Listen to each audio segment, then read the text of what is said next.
Vamos a iniciar con esta presentación. El Comité Nacional de Peritos en Energías Renovables, dependiente del Colegio de Ingenieros Mecánicos Electricistas. Eh, Hemos iniciado una serie de pláticas, cursos que llevaremos a cabo, eh, si es posible, cada semana o cada 15 días, para que tengamos la oportunidad de actualizarnos en temas que son para nosotros. Voy a dar paso al ingeniero Prado.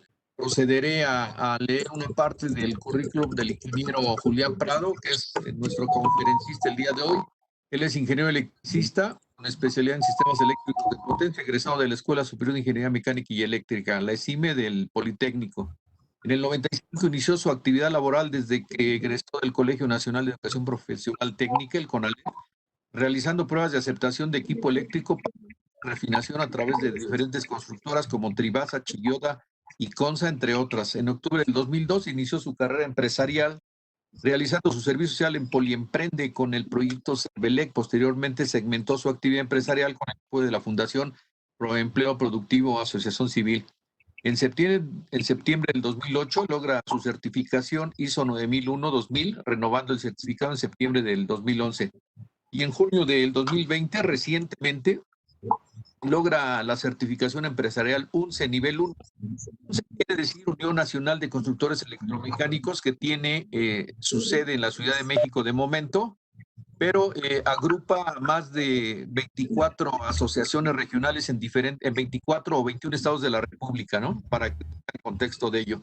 Esto es el certificado que obtuvo el ingeniero Prado, es inherente a las pruebas de mantenimiento de subestaciones, cables de energía, transformadores, tableros, líquidos y eléctricos, sistemas de puesta a tierra. Actualmente participa en la Asociación Mexicana de Empresas del Ramo de las Instalaciones para la Construcción, AMERIC, y participa activamente en la Asociación Mexiquense de Proyectistas Constructores Electromecánicos y de Energías Renovables, y participante también de nuestro Comité Peritos en Energías Renovables por parte del Colegio de Ingenieros Mecánicos Eléctricos. Entonces, los dejo con usted, ingeniero Prado, para que pueda exponer su charla, su curso, y al final, si ustedes consideran, podemos ir haciendo preguntas, las van anotando en el chat, yo estaré pendiente y así nos la llevamos. Les agradezco mucho su atención y que sea de provecho la plática. Adelante, Julián Prado. Vamos a iniciar en el tema. Vamos a ver en escasos 40 minutos el tema de pruebas y mantenimiento de centros de carga en media tensión. Y tenemos dos objetivos principales, que es conocer los fundamentos legales en donde se indican que se deben realizar pruebas a los equipos de un centro de carga en media tensión, y conocer las pruebas que se realizan en el centro de carga, los documentos de referencia, así como los periodos de mantenimiento. Nos vamos por partes, tenemos 8 bloques. El primer punto es que es un centro de carga, vamos a identificarlo. Vamos a checar de que las pruebas no son de ayer ni de hoy, sino ya tiene un ratito. Vamos a checar un poco de historia y luego vamos a meternos a la razón de por qué probar. Posteriormente vamos a ver cuáles son esas pruebas. Hay una que es el ajonjolí de todos los moles y es la primera que voy a presentar. Después vamos a ver ciertas referencias normativas en el tema de las pruebas. Finalmente vamos a checar la parte de que hay ciertas consideraciones para aprobarlo. Y luego la pregunta obligada y cada cuándo hay que hacer pruebas y mantenimiento. Y finalmente vamos a concluir. El primer apartado, que es un centro de carga, que pues podría ser algo sencillo o fácil.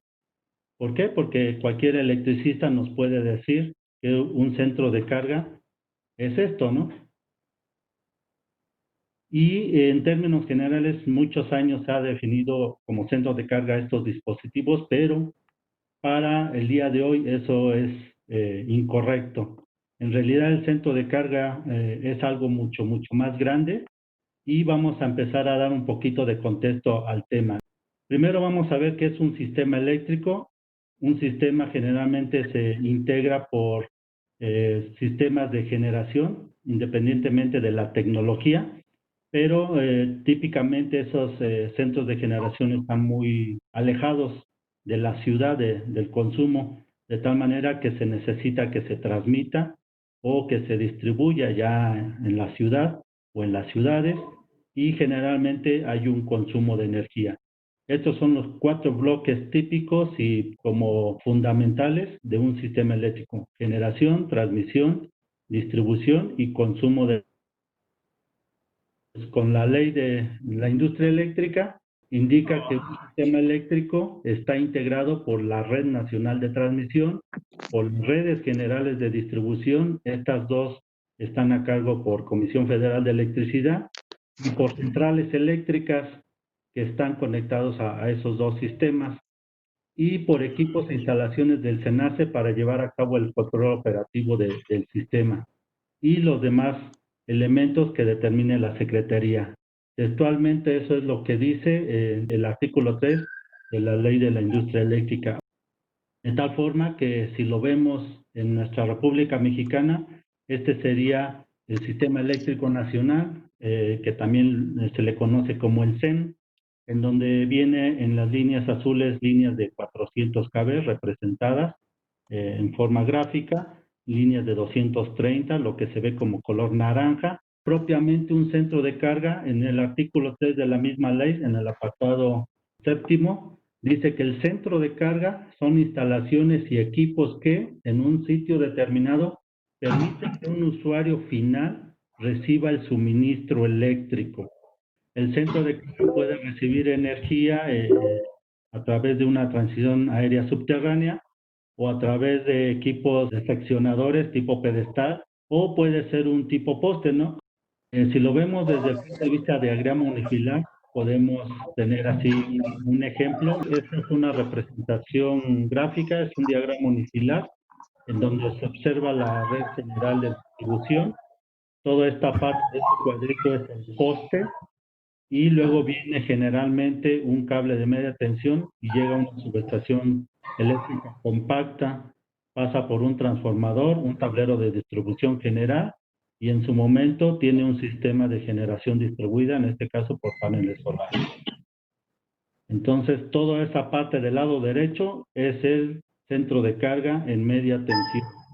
Regresando un poquito a la historia para ver desde cuándo se prueba, pues Benjamin Franklin desde 1752 ya hacía pruebas, ya se divertía con los rayos. Ya pasaron 268 años, y Nikola Tesla desde 1882 hacía pruebas de alta tensión, y ya llevamos 138 años. Y Menger, el famoso Menger, desde 1903 fue su primer instrumento, y aquí se muestra también la publicidad en su momento en 1943. O sea, tenemos 117 años del primer megómetro y 77 años de ese ejemplo del flyer. Entonces, ¿por qué hay que probar? Hay varias razones. La natural, ¿no? Hay una curva de mortalidad en donde dice qué probabilidad tenemos nosotros de morir, ya sea como personas o el equipo eléctrico, y el tiempo, de tal manera que estamos más propensos a morir o el equipo eléctrico a fallar cuando inicia su vida útil, que le llaman la mortalidad infantil. Después, por viejo, por envejecimiento. Esto es algo natural y nadie se salva, ¿no? Los equipos eléctricos tampoco. Y la otra, pues a lo mejor la más común, es incendio por cortocircuito. Y no es porque sea el cortocircuito, simplemente porque hubo varias cosas que no se consideraron, empezando desde el proyecto, la verificación y obviamente las pruebas. Pues la idea de esta pequeña charla no es nada más ver que por cuestión natural hay que probar, ni porque existan incendios por cortocircuitos, sino también ver la parte normativa y legal, ¿no? Entonces, en la norma NOM 001C de 2012, aún vigente, todavía hay un título 4, en el 4.4 es la parte de construcción y pruebas iniciales, y textualmente el 442 dice que las instalaciones eléctricas deben probarse e inspeccionarse antes de ponerlas en servicio y después de cualquier modificación importante, para comprobar la adecuada ejecución de los trabajos de acuerdo con esta norma. Y también dice que es recomendable que las instalaciones se prueben e inspeccionen periódicamente. La otra parte es el procedimiento de evaluación de la conformidad de la misma norma. En ese PEC viene 10 apartados, y en la parte de definiciones habla de un expediente técnico, en donde indica que es la documentación que incluye el proyecto eléctrico, listas de verificación y en su caso los informes de las pruebas, mediciones, comprobaciones y demás información que recabe o genere durante la verificación. ¿Y qué es una verificación? Es la constatación ocular, comprobación, pruebas o examen de documentos que se realizan para evaluar la conformidad de la instalación eléctrica en un momento determinado. De tal forma que se emite un dictamen. Ese dictamen, la UBIE solo si ha constatado que la instalación eléctrica cumple con la norma. Dicho dictamen debe estar soportado por las actas de evaluación, así como el expediente técnico, y volvemos al origen. ¿Por qué probar? Porque lo dice la norma y se evalúa la conformidad con el PEC. Procede ENER 2014, que son requisitos de seguridad y eficiencia energética para transformadores de distribución. En esa parte aparece que la garantía de los fabricantes debe ser al menos 12 meses a partir de la instalación del equipo o 18 meses a partir del embarque del transformador. Eso es lo mínimo, de ahí para arriba. De hecho, hay fabricantes que ofrecen 7 años de garantía. Pero el detalle está que será motivo de exención de garantía, o sea que se acaba la garantía, no te la van a hacer válida, cuando el transformador haya sido instalado por personal no calificado, cuando no existe evidencia de resultados satisfactorios de las pruebas antes de su energización. Y el otro documento importante que es el que está de moda es la resolución 151, en donde habla sobre eficiencia, confiabilidad, calidad, y todo esto tiene que asegurarse la continuidad y la sustentabilidad. ¿Todo esto qué implica o qué es el código de red? En donde precisamente hay cierto orden de importancia de los documentos. Arriba de esto está la ley, pero empieza por las disposiciones generales. Después vienen manuales regulatorios y luego los procedimientos. De tal forma que en las disposiciones generales para la operación del estado operativo normal del Sistema Eléctrico Nacional. Y en su título 2, en el apartado cuarto, indica que los centros de carga no deben de causar disturbios al Sistema Eléctrico Nacional. Y el 122, que deben de cumplir con ciertos límites. Entonces, desde ahí empezamos a tener evidencia legal de qué es lo que necesitamos considerar. ¿Cómo podemos checar eso? Pues con las pruebas, no hay de otra. Y la segunda son para disposiciones generales para la conexión de los centros de carga, que generalmente se le conocen como criterios CONE, ¿no? El CONE 2 trata sobre que deberá soportar variaciones de tensión, y el CONE 3 las mismas, pero en forma temporal. El CONE 5 y 7 está relacionado a los esquemas de protección, y el CONE 9 es relativo a la parte de calidad de energía.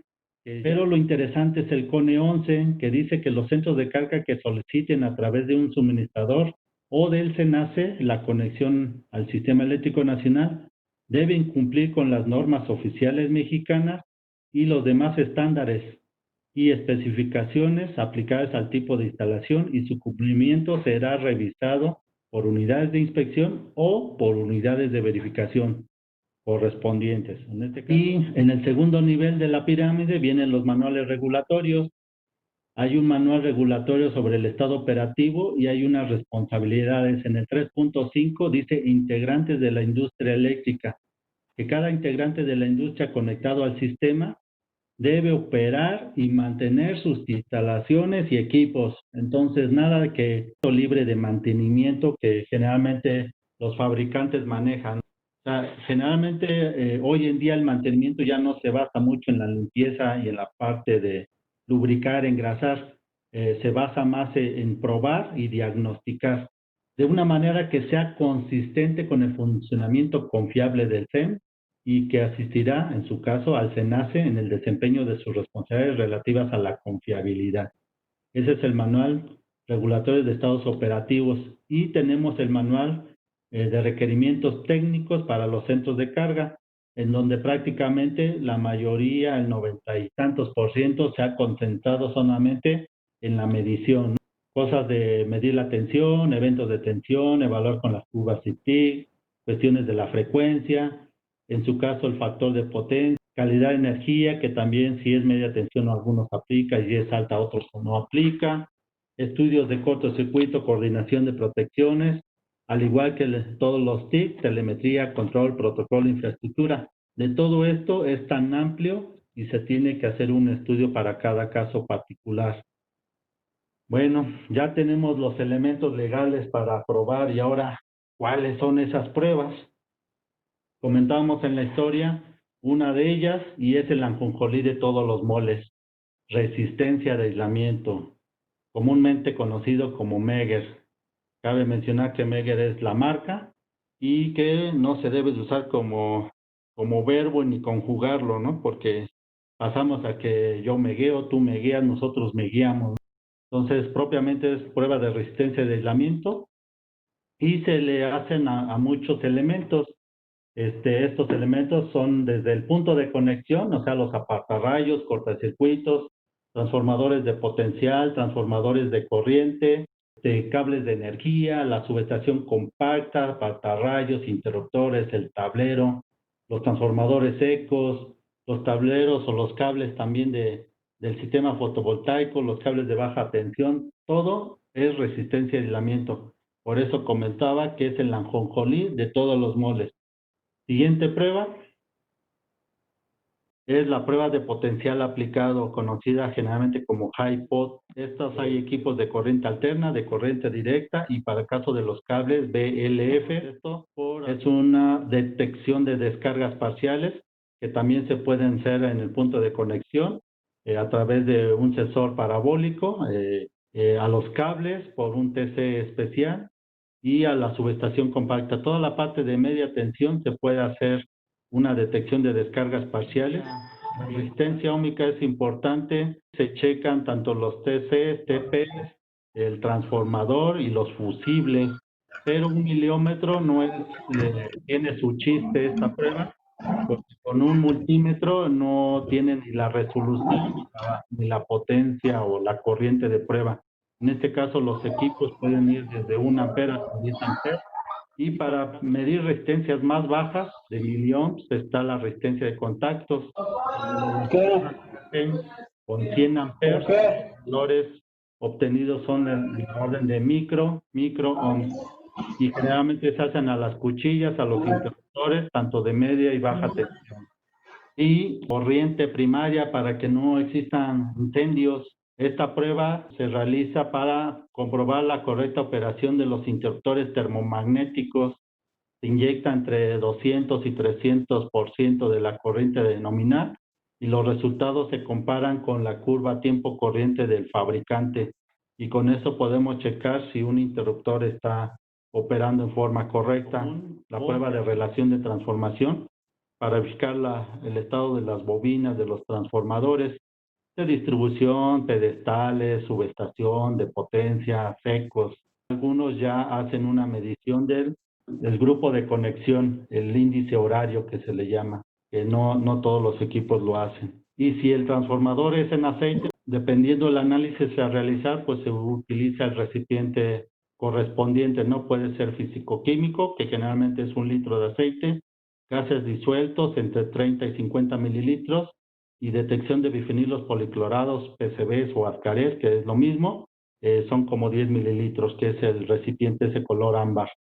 Como medida predictiva, se hace inspección termográfica, se ocupa una cámara especial, que a simple vista no se ven las diferencias de temperatura, pero con esta cámara se hace el recorrido y se puede detectar fallas en forma oportuna. El monitoreo de los parámetros eléctricos, y esto aplica desde el punto de conexión, hacer mediciones en media tensión o hacer mediciones en baja tensión para cuestiones de calidad de energía, checar la demanda máxima, la potencia utilizada del transformador, algún perfil de cargas o en un momento en sistemas fotovoltaicos el perfil de generación o checar la eficiencia del inversor. o inversores, dependiendo del caso.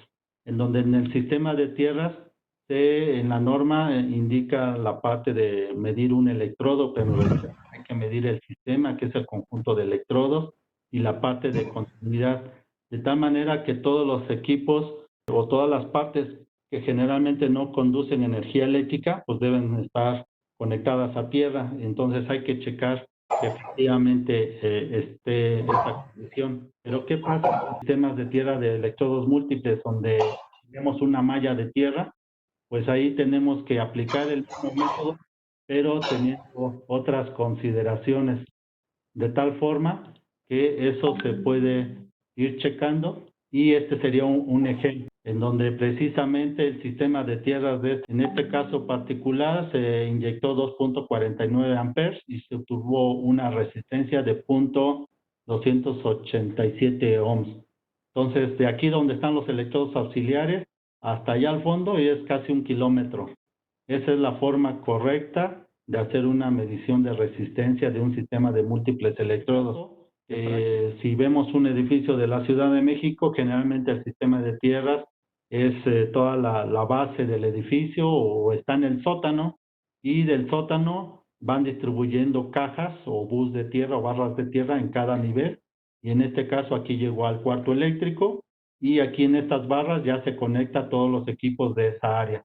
Entonces hay que checar la continuidad del gabinete, de la subestación, del transformador, y muchas ocasiones nos ayuda la inspección, una inspección visual en donde puedes encontrar que la bajada del pararrayos pues se quedó ahí a la mitad. Además, la seguridad es importante. Generalmente estamos en las subestaciones, ya sea como una visita o como una actividad de mantenimiento, pero sobre todo cuando está operando, si hay una falla, se pueden generar tensiones peligrosas de paso y de contacto. Entonces, se puede verificar esas tensiones de paso y de contacto. Hay equipos que inyectan desde 5 hasta 50 amperes y se puede valorar ese sistema de tierra, mallas o lo que esté ahí enterrado o sepultado está funcionando correctamente. Y para los sistemas fotovoltaicos, generación distribuida, se hacen pruebas de la tensión de circuito abierto, la corriente en circuito corto y las curvas IV, que sirven para verificar que el sistema esté funcionando, que los módulos estén dando la potencia requerida y que ninguno de ellos esté dañado, o las conexiones entre módulos, las cadenas estén funcionando correctamente. Y en caso de mantenimiento, es importante gestionar, y ahora más que nunca, la libranza.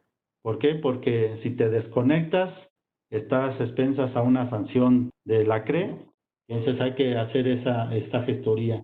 Aquí también se pone más interesante porque si en este caso estamos hablando que el centro de carga tiene generación por paneles solares, pues entonces tienen que hacer no nada más una libranza, sino una licencia.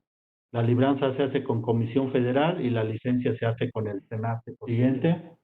Pues la primera referencia pues es la misma NOM en su procedimiento de evaluación de la conformidad.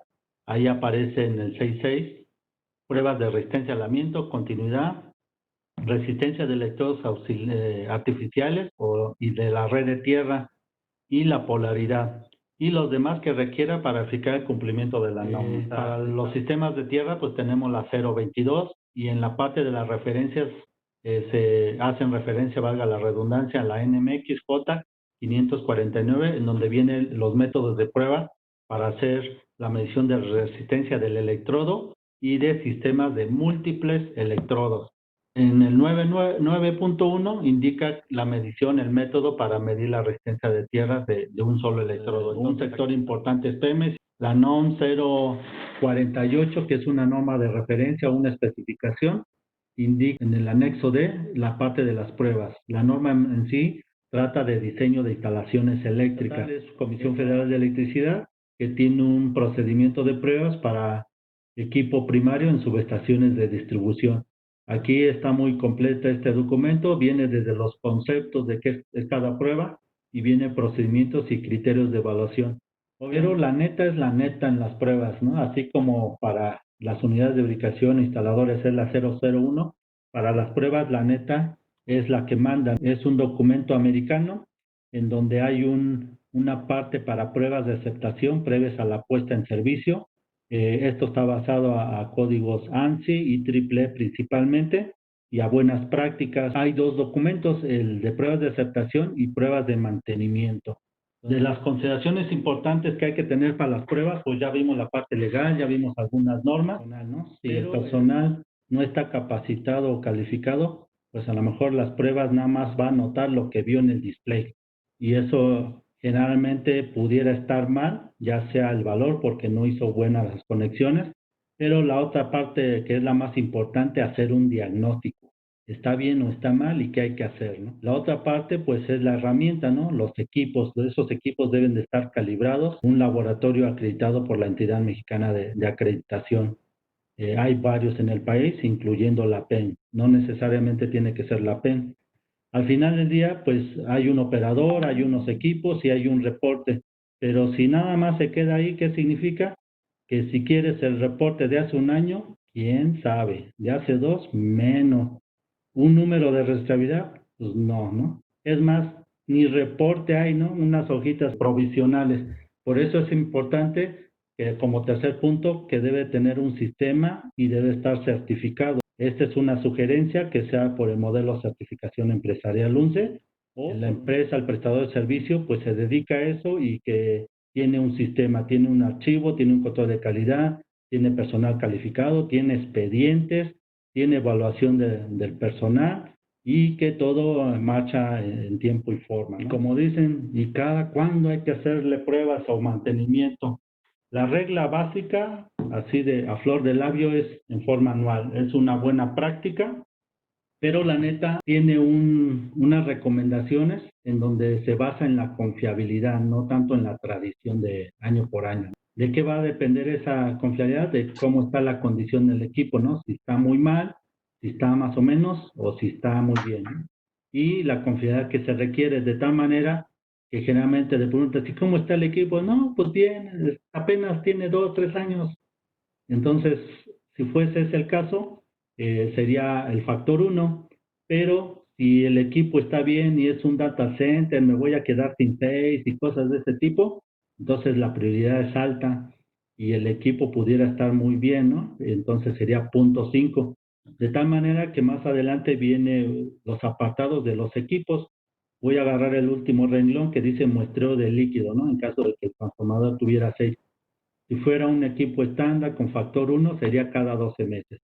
Pero si es el data center donde están arrojados los servidores del Facebook y de YouTube, sería por punto 5, sería cada 6 meses.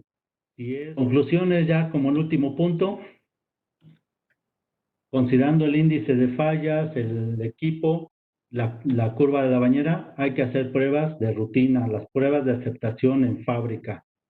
Previo a eso, el fabricante hace sus pruebas de control de calidad. Y previo a eso, el fabricante hace sus pruebas prototipo, pero esas son muy raras y no son tan frecuentes.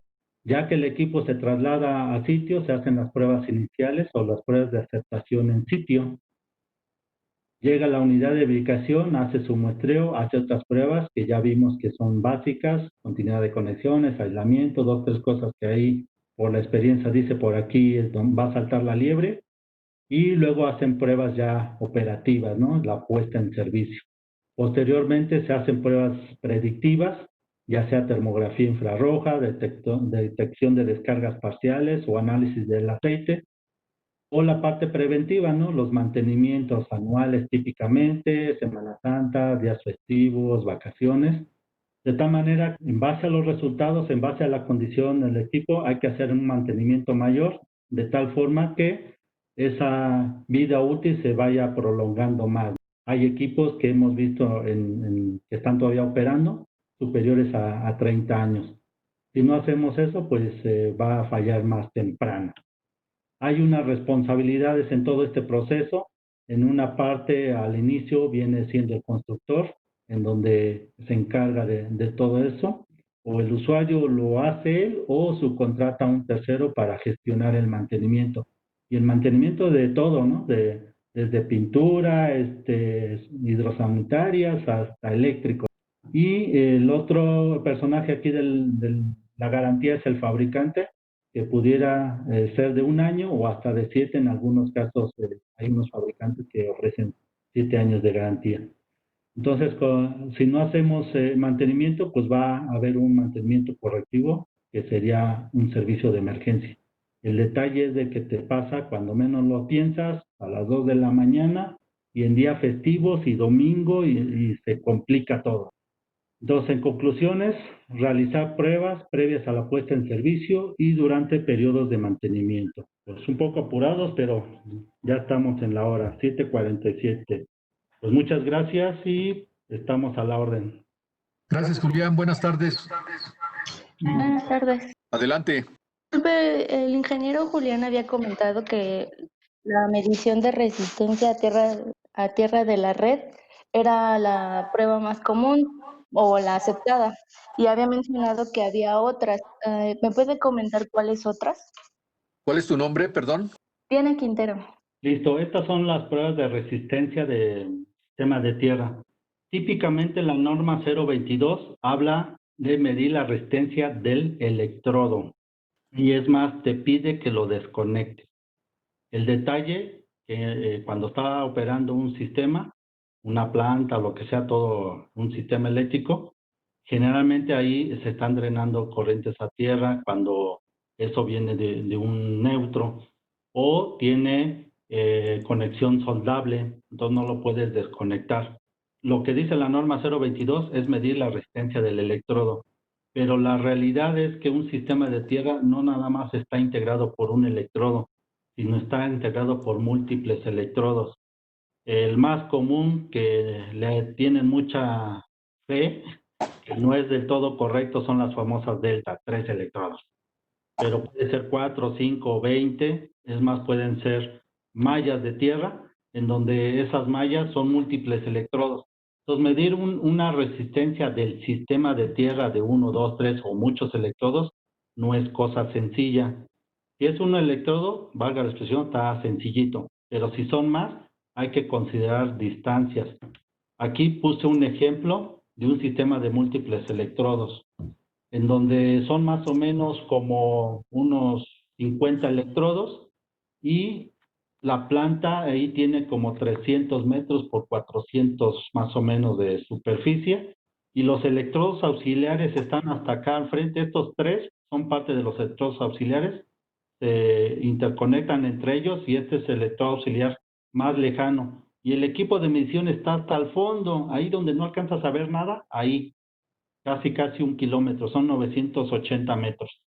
Entonces tienes que agarrar y extender tu cable desde aquí hasta allá, tu cable de corriente, que en este caso fueron 2.49 amperes, y vas midiendo la caída de potencial y haces tu famosa curva. El método como tal se llama caída de tensión, nada más que la distancia ya no son 20 metros, que un instrumento básico son los cables, el tamaño de los cables. Esta medición como tal se hizo con cables de 1 kilómetro. Y la otra es la continuidad. La continuidad de las conexiones significa que de tu sistema de tierra o de tu barra tienes que verificar qué resistencia de continuidad menor a 1 ohm tienes de aquí a la barra de tierra de la subestación, de aquí al marco de la puerta de entrada del cuarto eléctrico, de aquí al tanque del transformador. Es continuidad de conexiones. Si eres afortunada, vas a encontrar una conexión físicamente que llegó hasta ahí, ¿no? Ya no bajó el cable. Y la otra es la tensión de paso y contacto. Aquí se inyecta al sistema de tierra una corriente de prueba mínimo de 5 amperes, y vas midiendo la tensión de paso y la tensión de contacto. Estos cilindritos que se ven acá abajo simulan el paso con una distancia de 1 metro, que es lo que indica la normativa. Y la pincita que se ve aquí es para checar la tensión de contacto. Entonces acá tienes una fuente de generación, en este caso 40.8 amperes, y este instrumento que tiene en la mano aquí es un voltmetro, en donde ese voltmetro está ajustado internamente con una resistencia que simula la resistencia del cuerpo humano, y mide los valores de tensión de paso o tensión de contacto. De esto, ¿qué se necesita tener como dato? La corriente de cortocircuito. No sé si quedó claro. Sí, me quedó muy claro. Muchísimas gracias. De nada, buen día. Habla el ingeniero José Luis Vázquez. Ingeniero, usted ahorita comentó acerca de las pruebas de las subestaciones también. Yo tengo actualmente una subestación en aire en 23,000. ¿Qué pruebas son las que se deberían de hacer básicas? Y también si a un murete tipo J se le tiene que hacer pruebas y qué tipo de pruebas. Pruebas de resistencia de aislamiento. En una subestación compacta están unos apartarrayos, se puede probar resistencia de aislamiento. Están los aisladores de la parte superior de la subestación, resistencia de aislamiento. El seccionador o interruptor de potencia en aire, típicamente Drisher, se le hace resistencia de aislamiento. El bus de acoplamiento, que hay unos aisladores en la parte inferior del seccionador y que llegan al transformador, resistencia de aislamiento. Generalmente potencial aplicado se hace para equipo nuevo. Como mantenimiento sería de detección de descargas parciales. Con ese sensor llegas, lo pegas al gabinete y si internamente hay descargas parciales, esa carita feliz se va a poner triste o se va a poner más triste en color rojo. Sería hacer la resistencia de los contactos, en este caso el famoso dúcter, que es una forma de llamarlo, inyecta una corriente de 100 amperes y puedes probar la cuchilla y el interruptor, el Drisher, o las conexiones. Lo que pasa es que las conexiones se prueban de tres formas. Puedes probarlo con torque, con resistencia, que en este caso es de contacto, o con termografía. Pero si es una subestación compacta, a veces la termografía no se presta. ¿Por qué? Porque generalmente las subestaciones es alta tensión, hay un alto riesgo, y si tú abres la puerta y tienes seguro, lo más seguro es que dejes sin servicio toda la planta. Entonces es algo delicado. Ok, muy bien. Obviamente tenemos que asegurarnos principalmente de la resistencia de aislamiento, de la resistencia la resistencia de contactos y obviamente el torqueo en todas las uniones. Obviamente todo esto se hace con equipo desenergizado, hay que tramitar la libranza. Si es una subestación derivada, quizás realices una libranza interna y pues seguir las medidas, ¿no? De precaución, ocupar el traje de air flash y cosas así. Sí, en realidad actualmente tenemos una subestación que es nueva y que apenas se va a energizar. Y en el caso, ingeniero, de un murete en donde pues obviamente sabemos... Se puede probar resistencia y aislamiento y en su momento el cable BLF. Si el cable está directamente enterrado sin tubería, sin ductos, hay otra prueba que se llama prueba de la cubierta. ¿Qué significa? Que vamos imagínate esto, tienes un megómetro, 5 cables, pruebas el aislamiento del cable. ¿Qué significa? Que tu cable de alta tensión va conectado al conductor central del XLP y la pantalla es donde conectas tu tierra. Entonces ahí estás probando el aislamiento. Pero cuando te dicen prueba de la cubierta, el cable del megómetro de alta tensión no va al centro, va en la pantalla. Obviamente, del otro lado, de ambos lados, debe de estar desconectada las pantallas a la tierra, porque si no, no te va a dar la tierra. Y en el terreno conectas el otro, tu conductor, en tu sistema de tierras. Entonces, ¿qué hace el equipo? ¿Qué haces con la prueba? Pruebas pantalla con respecto al terreno. ¿Y qué hay entre esos dos? La cubierta, que generalmente es de PVC, color naranja o color negro.